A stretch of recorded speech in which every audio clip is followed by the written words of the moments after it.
días a todos. Es un gozo tremendo, un placer estar nuevamente en este lugar, congregados para adorar juntos a nuestro gran Dios y Salvador Jesucristo. Damos gracias por la presencia de todos y cada uno de ustedes. Nos gozamos en el Señor de que usted nos acompañe en esta hermosa mañana y agradecemos a Dios que Él nos permite adorarles en espíritu y en verdad. Amado, quiero saludar a todos, especialmente a aquellos que nos visitan. Si usted nos visita, pues siéntase honrado, lo sentimos honrado con su presencia, y estamos felices de que nos acompañe, sea bienvenido. Y si está regresando después de un tiempo, también estamos felices de tenerle aquí. Sean todos bienvenidos. Les invito a que por favor abran sus Biblias en Romanos capítulo 15, versos 14 al 21. Romanos 15, 14 al 21. Y me parece mentira que ya estamos llegando al final de Romanos, después de 4 años, pero me pareció rápido. Y la verdad que tengo deseo de volver a empezar Romanos. A algunos no les gustó la idea, pero a mí sí. No lo voy a hacer de todos modos. Nada más fue un comentario. Romanos 15, 14 al 21. Y voy a leer este pasaje en la versión de la Biblia de las Américas, por si acaso usted nota alguna diferencia con la Reina Valera, ¿cierto? Romanos 15, 14 al 21, dice así la Escritura. En cuanto a vosotros, hermanos míos, yo mismo estoy también convencido de que vosotros estáis llenos de bondad, llenos de todo conocimiento y capaces también de amonestaros los unos a los otros. Pero os he escrito con atrevimiento sobre algunas cosas para así hacer que las recordéis otra vez, por la gracia que me fue dada por Dios, para ser ministro de Cristo Jesús a los gentiles, ministrando a manera de sacerdote el evangelio de Dios, a fin de que la ofrenda que hago de los gentiles sea aceptable, santificada por el Espíritu Santo. Por tanto, en Cristo Jesús he hallado razón para gloriarme en las cosas que se refieren a Dios, porque no me atreveré a hablar de nada, sino de lo que Cristo ha hecho por medio de mí para la obediencia de los gentiles, en palabra y en obra, con el poder de señales y prodigios, en el poder del Espíritu de Dios, de manera que desde Jerusalén y por los alrededores hasta Ilírico he predicado en toda su plenitud el Evangelio de Cristo. De esta manera me esforcé en anunciar el Evangelio, no donde Cristo era ya conocido, para no edificar sobre el fundamento de otro, sino, como está escrito, aquellos a quienes nunca les fue anunciado acerca de Él verán, y los que no han oído entenderán. Amado Dios, te damos gracias. Gracias por tu palabra. Gracias, Señor, porque en ella tú te revelas. Ella, Señor, es fuente de vida eterna. A través de ella, Señor, tú nos hablas a nuestros corazones. Y tú, Señor, nos das vida, suples nuestras necesidades espirituales, a través de ella nos santificas. Y también, Señor, a través de ella tú nos llamas a la corrección, nos exhortas, nos animas, nos alientas. Señor, en esta hora venimos ante ti y rogamos, Señor, una vez más que tú perdones nuestros pecados y que tú nos permitas estar en comunión contigo, Señor. Rogamos que tu Espíritu Santo prepare nuestras mentes, nuestros corazones y nos ilumine, Señor, para poder entender el mensaje que esta porción de tu palabra tiene para nosotros. Lo pedimos en el nombre santo de Jesús y te damos gracias. Amén, amén y amén. Pueden tomar sus asientos, hermanos. Muchas gracias a todos. Les agradezco su amabilidad. La serie que hemos venido siguiendo en el libro de Romanos se titula El Evangelio de Dios, porque de principio a fin lo que Pablo se ha propuesto en esta carta es enseñarnos el Evangelio de Dios. Ese es su enfoque, eso es la pasión de Pablo. Y déjeme decirle, al examinar esta epístola, yo veo el corazón de un siervo, el corazón de un pastor, el corazón de un apóstol, el corazón de un evangelista, el corazón de un ministro de Dios. Y pocos pasajes revelan mejor el carácter de Pablo que este pasaje que vamos a empezar a ver el día de hoy. Al llegar al final de su carta, ya en la última sección, el apóstol tiene algunos asuntos personales que quiere comunicarles a los creyentes de la iglesia en Roma. O sea, aquí está el corazón de Pablo, está el corazón del pastor, el corazón del apóstol, el corazón del profeta, ¿verdad? Y lo primero que él quiere hacer, y es lo que vamos a ver el día de hoy, Pablo quiere explicarles los motivos por los cuales él les ha escrito esta carta. Los motivos por los cuales él le escribió la epístola, ¿verdad?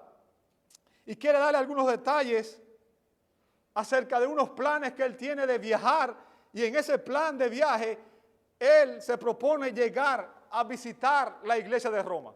Se propone ir a verlos, ¿ok? Él espera llegar allí muy pronto para conocerlos en persona, como vemos en los versos 22 al 23 del capítulo 15. Y luego él les dirige un saludo personal en los versos 1 al 24 de Romanos 16. Y concluye esta carta con una bendición final en los versos 25 al 27 del capítulo 16. Ahora, lo que yo quiero que usted vea conmigo es que por medio de estos versos, Pablo nos enseña 4 características de un ministro ejemplar. 4 características de un ministro ejemplar. Y con esto quiero hacer una aclaración.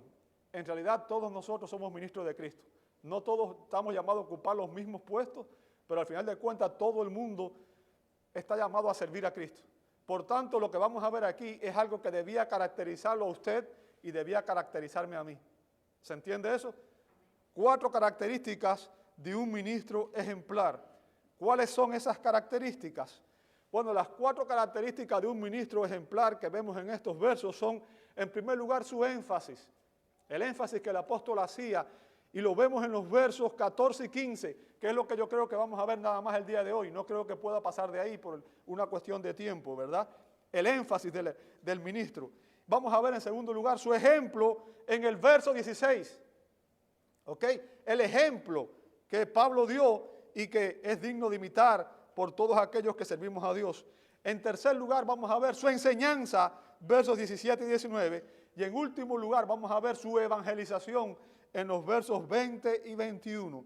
Como dije, hoy creo que nada más vamos a ver los versos 14 y 15, su énfasis. No vamos a pasar de ahí. Fíjense que el verso 14 comienza diciendo, en cuanto a vosotros, en cuanto a vosotros.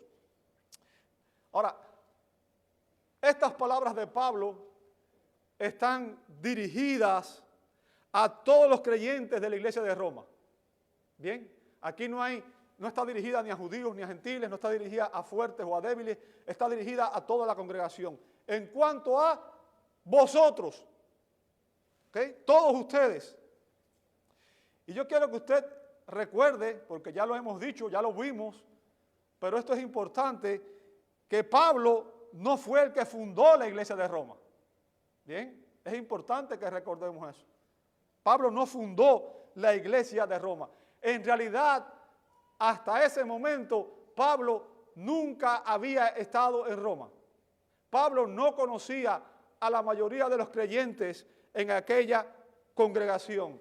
Y como yo lo sé, en Romanos 1, verso 13, dice que con frecuencia él había hecho planes para ir a visitarlo, pero que hasta el momento en que escribió esta epístola, él se había visto impedido de ir a verles. Así que Pablo le escribe esta epístola a personas que él no conoce. ¿Ok? Ahora, quiero que a partir de aquí empiece a pensar algo. Si usted recibe una carta de alguien que usted no conoce, es algo un poco extraño, ¿cierto? Bueno, fíjense, pero a pesar de eso, Pablo los llama hermanos míos, lo cual no solo demuestra que él siente afecto por estas personas. O sea, Pablo amaba a los creyentes de Roma aún sin conocerles de manera personal. porque él tenía pasión por las almas, ¿verdad? Él demuestra aquí su afecto, su amor con esa expresión, hermanos míos, sino también indica que los creyentes de Roma compartían una identidad común. Pablo sabía que aquellas personas eran hijos de Dios, eran sus hermanos en Cristo, eran creyentes genuinos. Bien, compartían una identidad espiritual y una fe común. ¿Ok? Compartían una fe común. ¿Una fe en qué? En el Evangelio de Dios, en la verdad de Dios, en Cristo Jesús. ¿Ok? Es importante que tengamos esto en mente. ¿Y cómo sabíamos esto? ¿Cómo sabemos esto? Bueno, Pablo sabía esto porque Pablo había escuchado y Pablo tenía testimonio de que la vida de los cristianos de Roma había sido radicalmente transformada por el Evangelio. ¿Escuchó?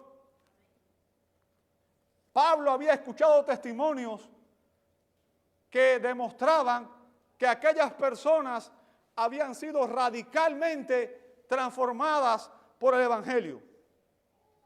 De tal manera que su testimonio, el testimonio de aquella iglesia, había trascendido las fronteras del lugar donde se reunían y era conocido más allá de Roma.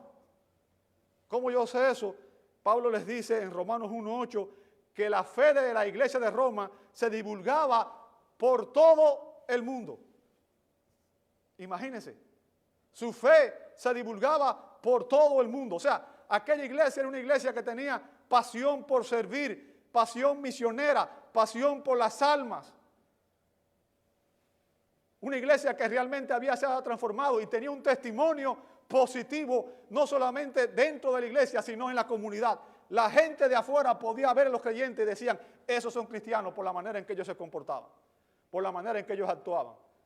Bien. Ahora yo quiero que usted regrese conmigo al punto que hice ahorita. Imagínense que usted y yo somos la iglesia de Roma por un momento. ¿Ok? Que nosotros fuéramos la iglesia de Roma. ¿Ok? Y que recibiéramos una epístola, una carta, algo muy difícil hoy porque ya la gente no acostumbra a enviar cartas, ya la gente manda mensajes de texto o email o cosas así, ¿verdad? Pero bueno, deje a un lado eso y enfóquese, imagínense que nos llegue una epístola de un tal apóstol Pablo al que ninguno de nosotros conoce. Bien. Y empezamos a leer la epístola, empezamos a leer la carta. Y a lo largo de la carta, Pablo empieza a dar enseñanzas doctrinales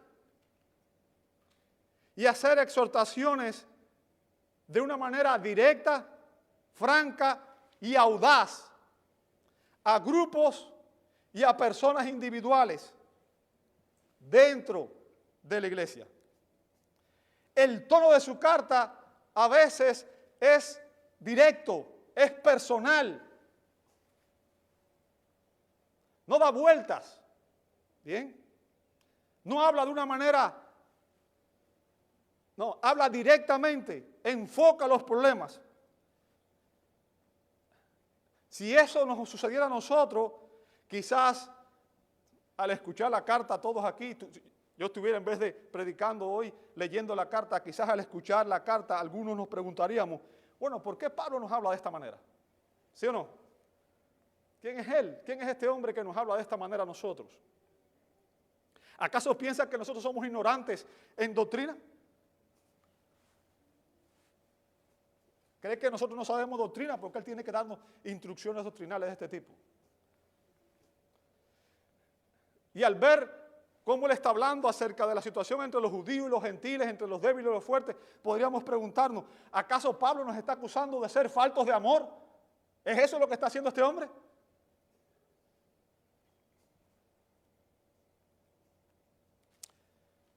Y les hago esta pregunta nada más para que usted y yo meditemos cuántas veces cuando escuchamos a alguien que nos habla, ¿cómo reaccionamos usted y yo?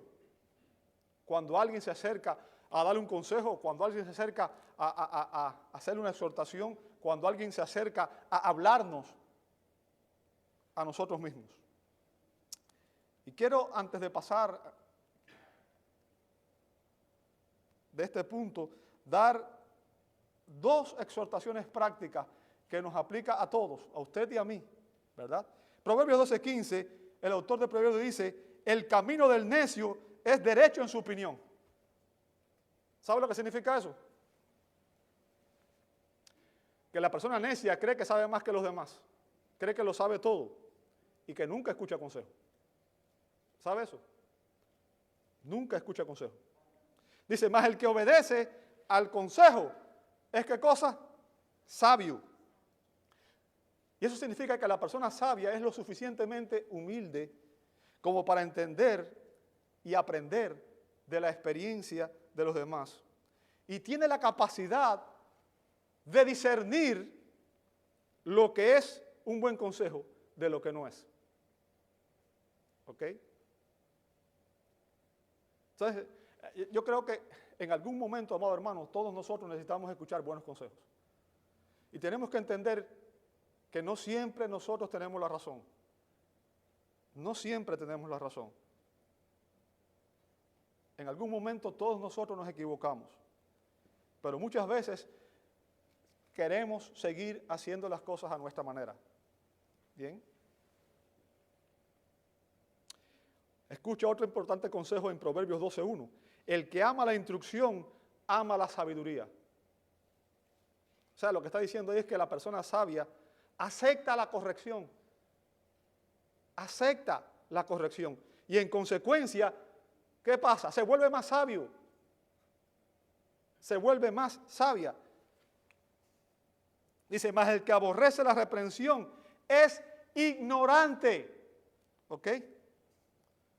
Aquellas personas que no pueden aceptar la exhortación, que no pueden aceptar la corrección, que no pueden aceptar que se les enseñe, no van a ninguna parte. ¿Ok? ¿Y por qué enseñé todo esto? Bueno, los creyentes de Roma no se preguntaron las preguntas que yo hice ahorita. No preguntaron quién es este apóstol Pablo para escribirnos de esta manera. ¿Quién es este hombre para hablarnos así? Ellos no hicieron esas preguntas. ¿Bien? Ellos aceptaron las palabras del apóstol, las entendieron, las asimilaron, las aplicaron y empezaron a obedecer las exhortaciones que el apóstol hizo.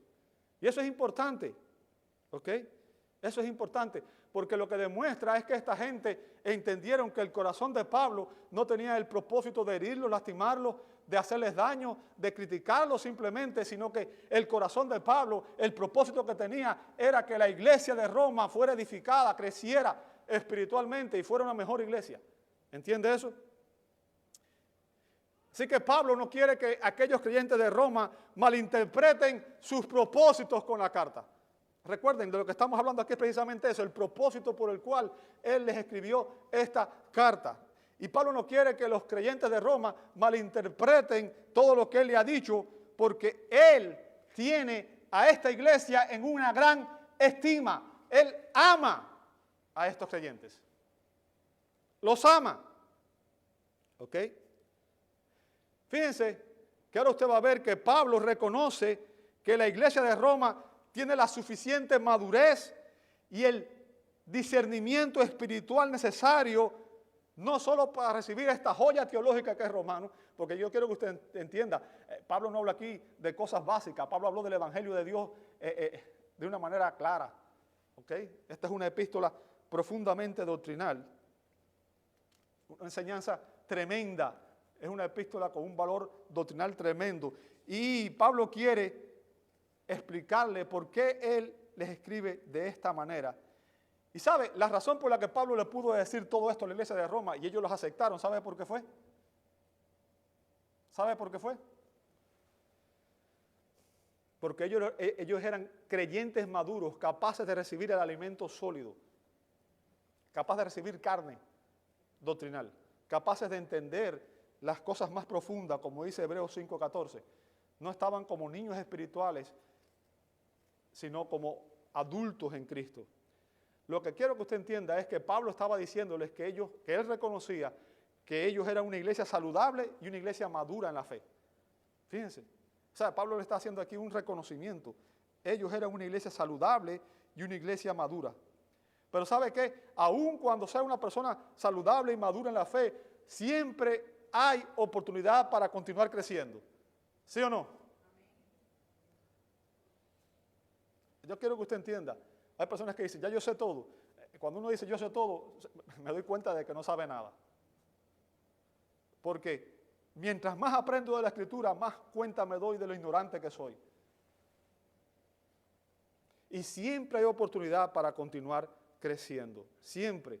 Y lo que Pablo quiere es que aquellos creyentes de Roma continúen creciendo en la gracia y en el conocimiento de nuestro Señor Jesucristo, como dijo el apóstol Pedro en su segunda epístola, en el capítulo 3, verso 18.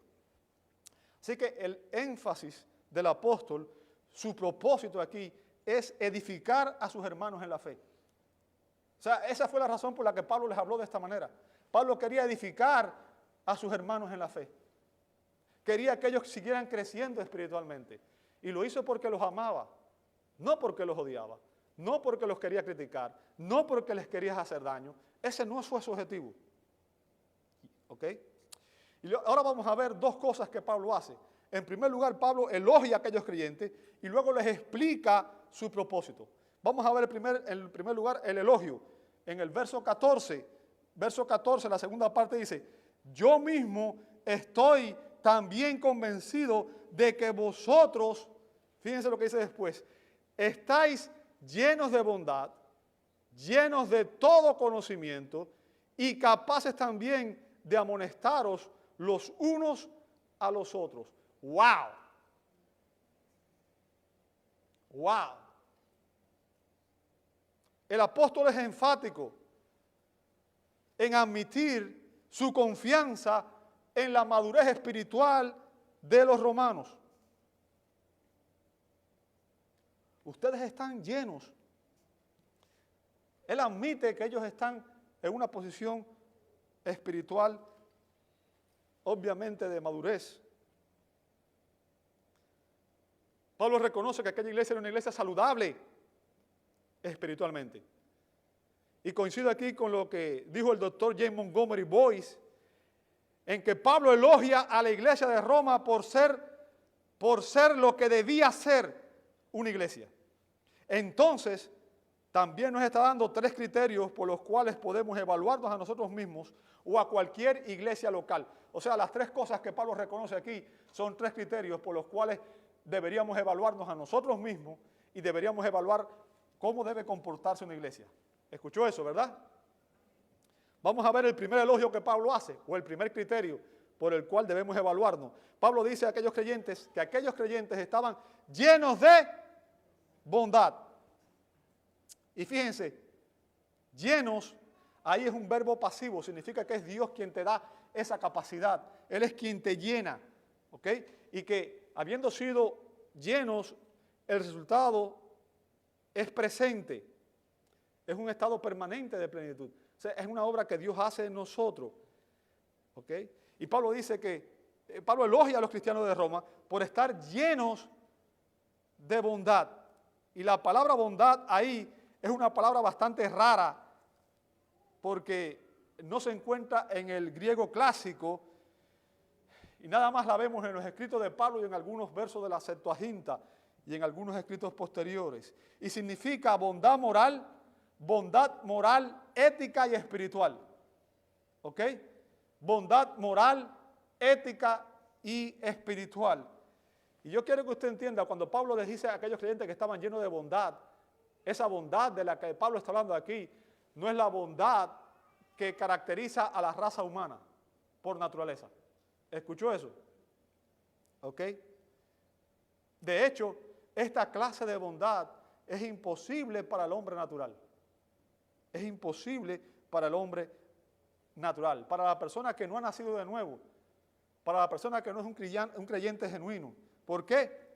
Bueno, Pablo nos explicó ya en Romanos 3:12, recuerde lo que dijo Pablo 3:12, hablando de la raza humana, dice en el verso 12, todos, fíjense, todos, y eso incluye a quiénes, a todo ser humano. Recuerde que Pablo está, de Romanos capítulo 1 a capítulo 3, Pablo acusa a la raza humana, judíos y gentiles, de ser pecadores. ¿Recuerda eso? Pablo dice, todos se desviaron a una, se hicieron inútiles.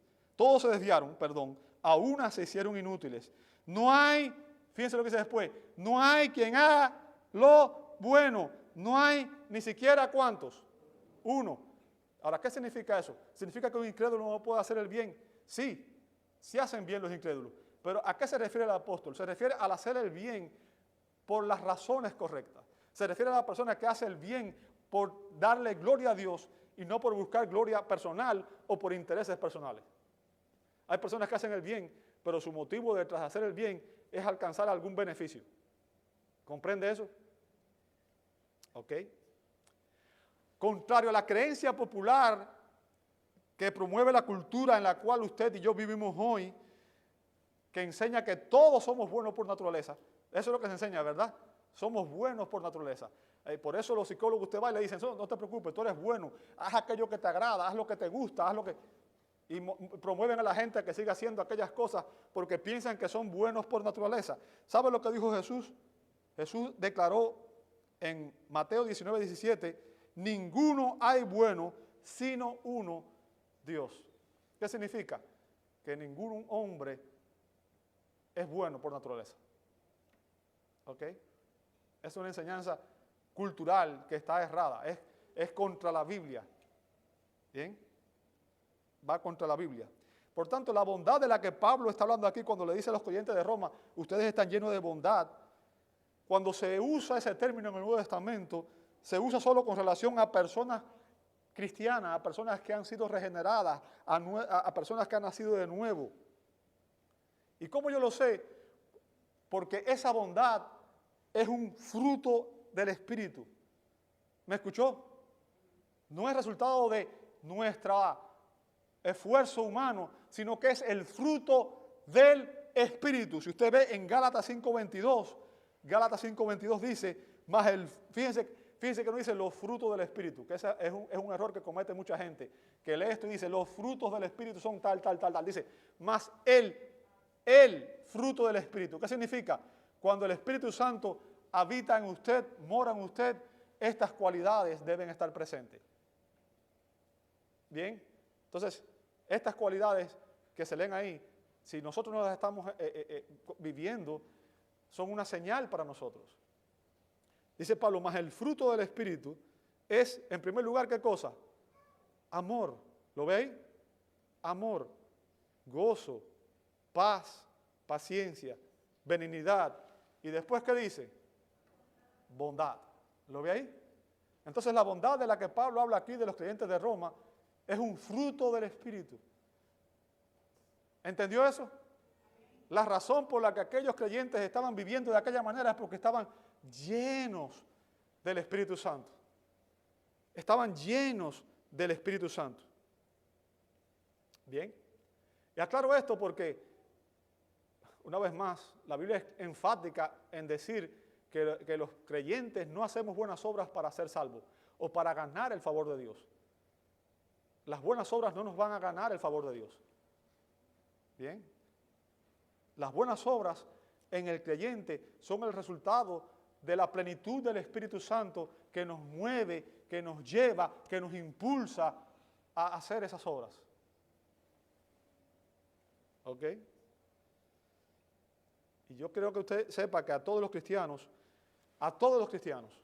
si usted es creyente, también se le ordena ejemplificar la bondad en acción.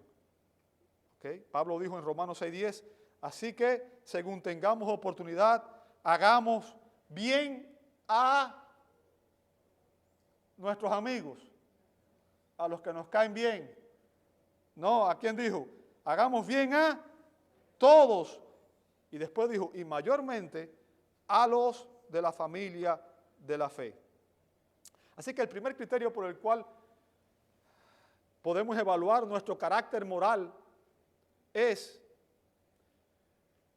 al escuchar esta enseñanza del apóstol, podemos preguntarnos, ¿soy una persona como la que Pablo describe aquí?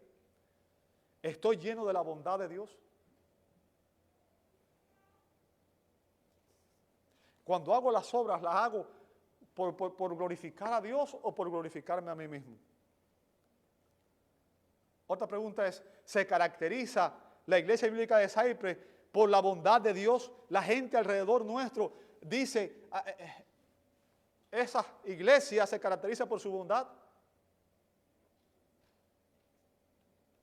Amados, si no mostramos evidencia de la bondad de Dios en nuestras vidas es porque algo está mal con nuestras vidas espirituales. ¿Ok? Y es un llamado a examinarnos a nosotros mismos. Así que la bondad de la que Pablo ve aquí no es solo una cualidad digna de elogiar, no es solo una cualidad digna de elogiar en los creyentes, sino que es un criterio de verificación que nos permite reconocer una buena iglesia y también nos permite identificar quiénes son los verdaderos creyentes, los creyentes genuinos. Ahora, debo decirle que yo he visto esa bondad en muchos de ustedes. Muchos de ustedes han dado sacrificialmente de su tiempo, de sus talentos y de sus tesoros para servir a la iglesia, y lo han hecho muchas veces de manera anónima. Mucha gente no sabe lo que han hecho ustedes.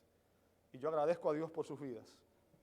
Y doy gracias a Dios por ver la obra de Dios en sus corazones. Ahora, el segundo elogio que Pablo le hace es que ellos estaban llenos de todo conocimiento. ¿Lo ve ahí? Llenos de todo conocimiento. Y Pablo no se está refiriendo obviamente a que ellos eran omniscientes. ¿Ok? Cuando Pablo dice están llenos de conocimiento, no significa que ya lo sabían todo. ¿Entiende lo que estoy diciendo?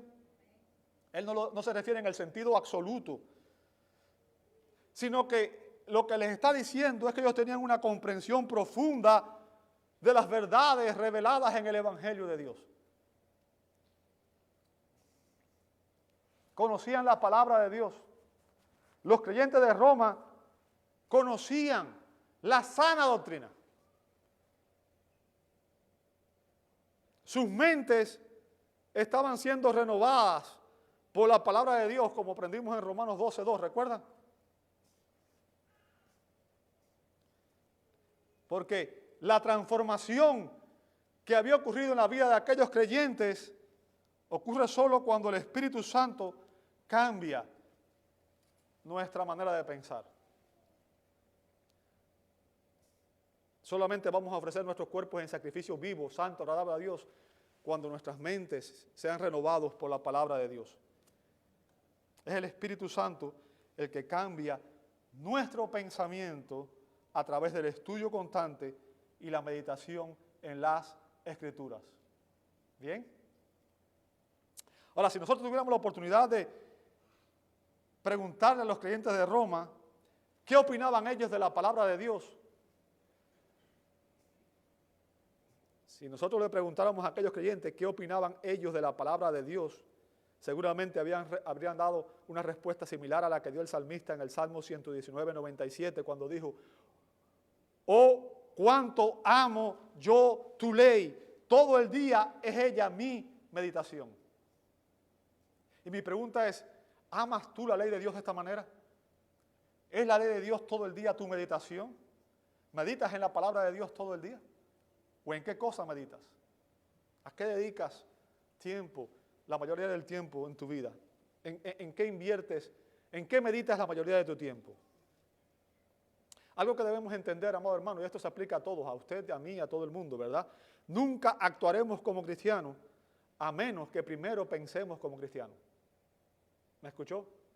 A menos que nuestras mentes sean renovadas por la palabra de Dios y empecemos a ver el mundo, empecemos a tener una cosmovisión bibliocéntrica, no vamos a actuar como cristianos.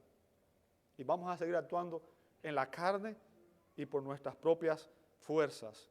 La mente renovada está saturada y controlada por la palabra de Dios. Y ese conocimiento, escúchame bien, se manifiesta en una sabiduría práctica. ¿Sabe usted quién es la persona sabia en la Escritura? ¿Sabe quién es el sabio en la Escritura? No es el que sabe más. De hecho, hay personas que saben mucho y son necios. ¿Sabe que hay personas que son súper inteligentes, tienen un coeficiente intelectual altísimo, sin embargo sus vidas sociales son un desastre? La persona sabia en la Biblia no es el que más sabe en conocimiento, sino el que sabe y la manera en cómo aplicar lo que sabe a cada área de su vida. Y que cuando aprende algo, lo aplica. ¿Me escuchó? Esa es la sabiduría. Uno puede tener mucho conocimiento y comportarse como un necio.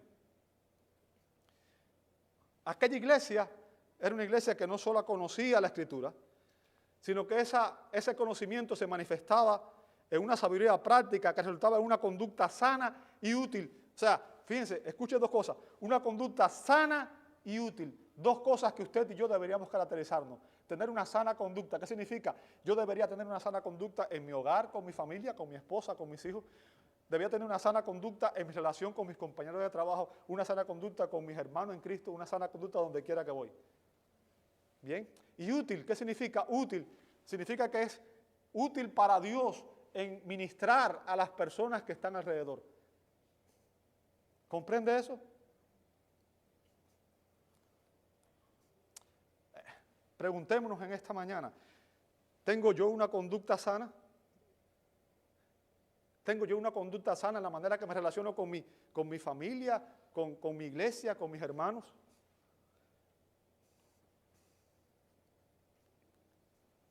Amo a mis hermanos, amo a mi prójimo, amo aún a mis enemigos, como Cristo me mandó. ¿Soy yo útil a mi familia, a mi iglesia, a mis hermanos en Cristo? ¿Estoy sirviéndole al Señor cada día de la manera que debía servirle? Dos cosas que debemos entender es que la virtud y la verdad siempre van juntas. La virtud y la verdad siempre van juntas. Ambas virtudes caracterizan a un creyente genuino, a un creyente maduro en la fe.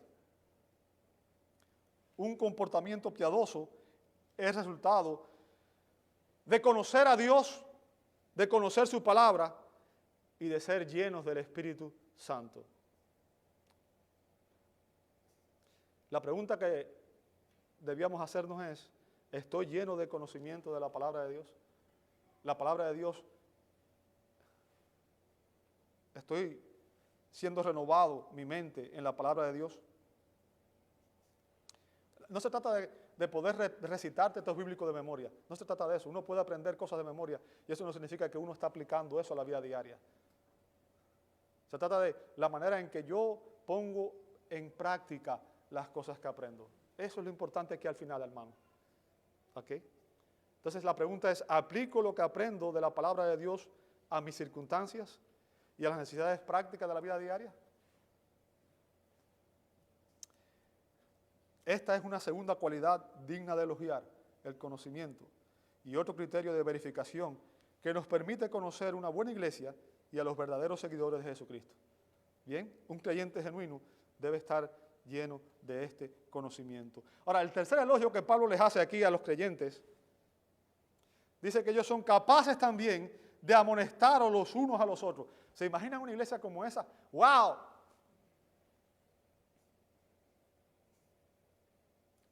Increíble.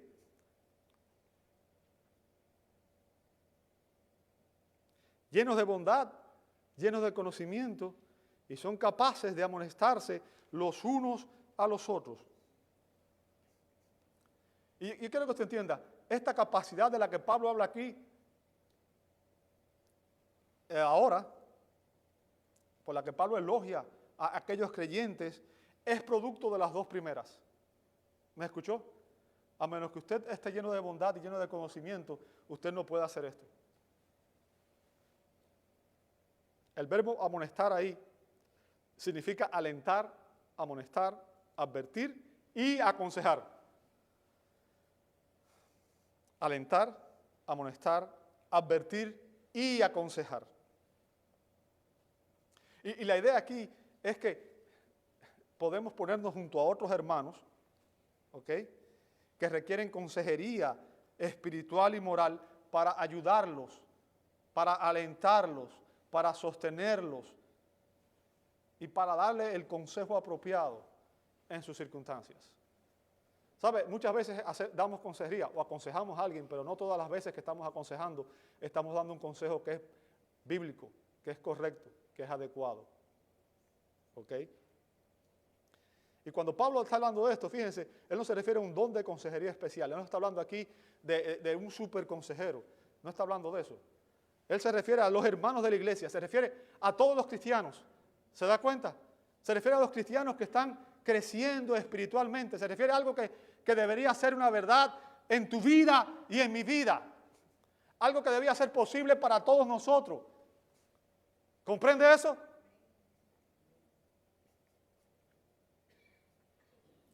Pablo está hablando aquí del deber, la responsabilidad que tenemos todos los creyentes de animar y fortalecer a otros cristianos. Deberíamos estar constantemente procurando el bienestar de nuestros hermanos.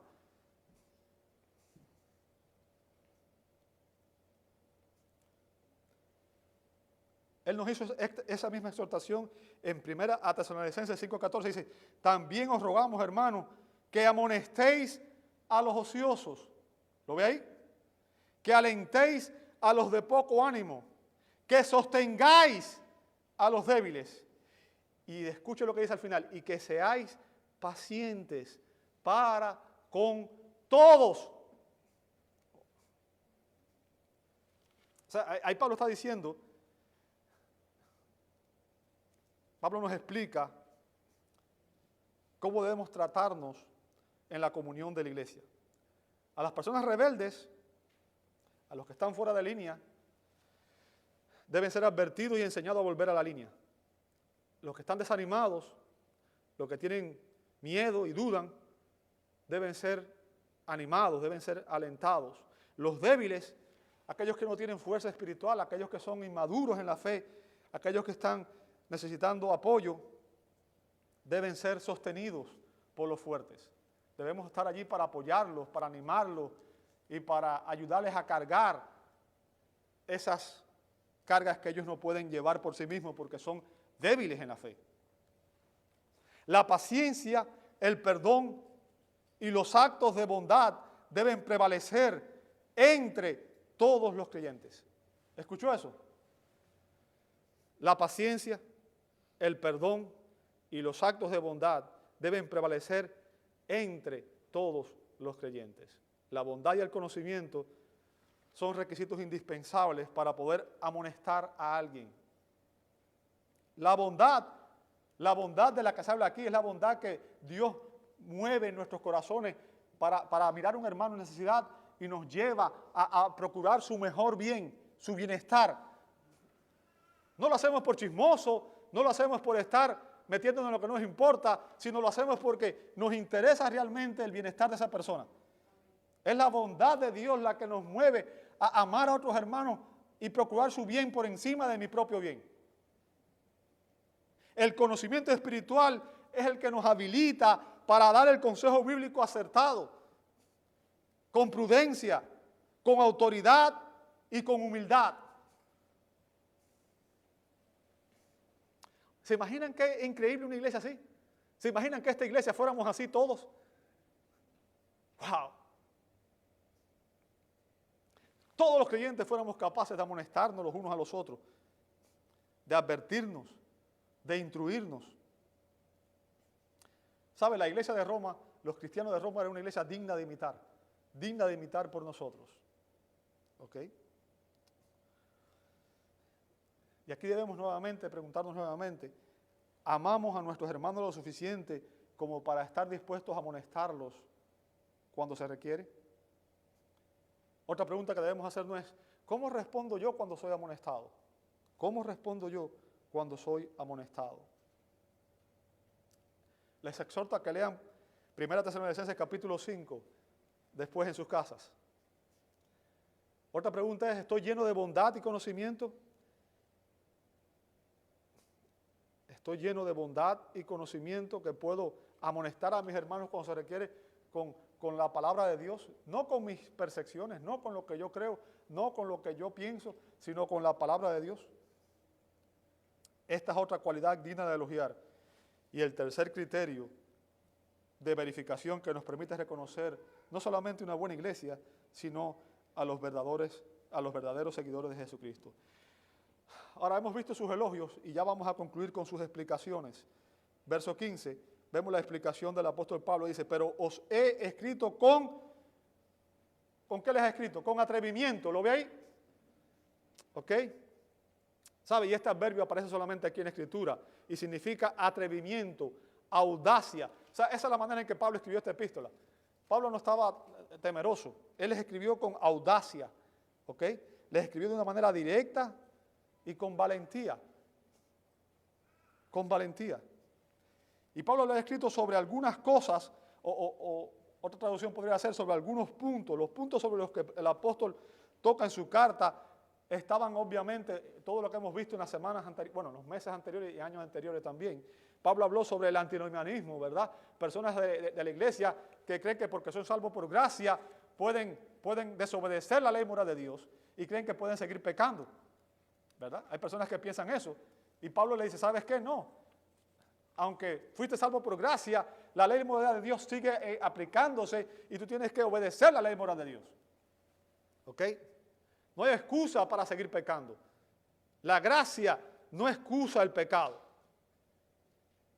Pablo también confrontó la arrogancia de algunos creyentes judíos que pensaban que por ser judíos ya eran salvos debido a que eran descendientes de Abraham y porque eran miembros del pueblo del pacto y todo lo demás. Y Pablo confrontó eso, le dijo, ¿sabes qué? La salvación de Abraham no fue por ser judío ni por ser circuncidado, sino fue por fe. Creyó Abraham a Dios y le fue contado por justicia y solamente por la fe vas a ser justificado. Y a menos que tengas fe, no vas a alcanzar la salvación, porque Abraham no fue salvo por obra, fue salvo por fe.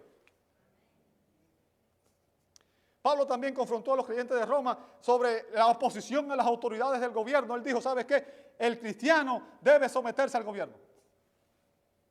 A menos que el gobierno imponga algo que sea contrario a la palabra de Dios. Y Pablo también confrontó a los conflictos dentro de la iglesia entre judíos y gentiles, entre creyentes fuertes en la fe y débiles en la fe. Pablo confrontó todo esto de una manera directa y seguramente a muchas personas quizás, si hubieran sido inmaduras, no les hubiera parecido bien, ¿verdad? Sin embargo, Pablo quiere que ellos entiendan que al escribirles esta carta no tenía una mala opinión de ellos. No tenía una mala opinión de los cristianos de Roma. Al contrario, Pablo, como hemos dicho ya, lo consideraba espiritualmente informados y maduros. Y es precisamente porque él sabía que era maduro que él les escribió de esta manera, que él les escribió directamente y claramente. Pablo sabía que ellos conocían las verdades que él exponía en su carta, en su misiva. Y la pregunta es entonces, ¿por qué les escribiste, Pablo? ¿Por qué les escribiste? ¿Verdad? Si tú sabes que ellos lo conocían estas verdades, ¿por qué se las dices? ¿Sí o no? Bueno, Pablo explica. Para así hacer, ¿qué cosa? Que las recordéis otra vez por la gracia que me fue dada por Dios. Ahora, ¿a qué se refiere con el hecho de que la gracia que me fue dada por Dios? ¿Sabe? Pablo sabía que había sido salvo por gracia. Él no buscaba a Dios. Fue Dios quien lo buscó. Fue Dios quien lo encontró. Fue Dios quien nos redimió. Pero la gracia de Dios no solamente el favor inmerecido que recibimos cuando somos salvos. Yo quiero que tú entiendas, la vida del cristiano es toda de gracia de principio a fin. La gracia de Dios es la que te salva y la gracia de Dios es la que te habilita para el servicio. La gracia de Dios es la que te da la capacidad para hacer cualquier cosa en la vida espiritual. Si usted lee las epístolas de Pablo, de principio a fin va a ver lo mismo. Pablo siempre comienza diciendo, Pablo, apóstol de Jesucristo, por la gracia de Dios, y siempre reconoce y le da gloria a Dios y a Cristo por su obra, por su ministerio, por lo que le da. Entonces Pablo escribe aquí como un apóstol de Cristo. Y él dice que él está cumpliendo su misión, la misión que Dios en su gracia le había encargado. ¿Ok? ¿Y qué era lo que Dios le pedía? Que él enseñara, que él ministrara a la iglesia. Y todo maestro sabe lo importante que es la repetición en la enseñanza. Si yo hiciera hoy un examen de la predicación que di la semana pasada, estoy seguro que la mayoría reprobaría. ¿Sí o no? Seamos honestos. Hasta a mí se me olvida. ¿Ok? Es por eso que hay que repetir y repetir y repetir. Otro ejemplo es con los niños. ¿Usted ha visto los niños? ¿Cuántas veces hay que decirle las cosas? No una, sino 2, 3, 4 y hasta que aprendan. Bien, la repetición es un medio didáctico muy importante, es importante en la enseñanza. Y a pesar de que los creyentes de Roma estaban llenos de conocimiento, Pablo se asegura de recordarles las verdades fundamentales del Evangelio. Las verdades que necesitamos que todos los cristianos recuerden, porque tendemos a olvidarla con suma facilidad. ¿Ok? Amados, mi propósito, nuestro propósito principal, el suyo, el mío y el de todos nosotros, debería ser edificarnos los unos a los otros. Debería ser alentarnos los unos a los otros. Deberíamos elogiar el crecimiento, los logros de los hermanos y deberíamos amonestarlos cuando sea necesario y deberíamos explicarles cómo ellos pueden continuar creciendo en la gracia y en el conocimiento de nuestro Señor Jesucristo, porque eso es lo que hace un buen ministro de Jesucristo, como lo hizo Pablo. Y eso es lo que deberíamos estar haciendo usted y yo todos los días de nuestras vidas. Te invito a orar. Amado Dios, te damos gracias por tu misericordia. Gracias por este pasaje en el cual tú nos enseñas, Señor, cómo debemos actuar como iglesia, Señor, cómo debemos actuar como cristianos. Padre, te pedimos que tú nos ayudes, Señor, a vivir estas verdades y que no se queden en el aire, Señor. Aplica, Señor, estas verdades mediante tu Espíritu a nuestros corazones y permite que ellas nos transformen para tu gloria, Señor. Te lo pedimos en el nombre santo de Jesús y te damos gracias. Amén, amén y amén. Dios les bendiga, mis hermanos.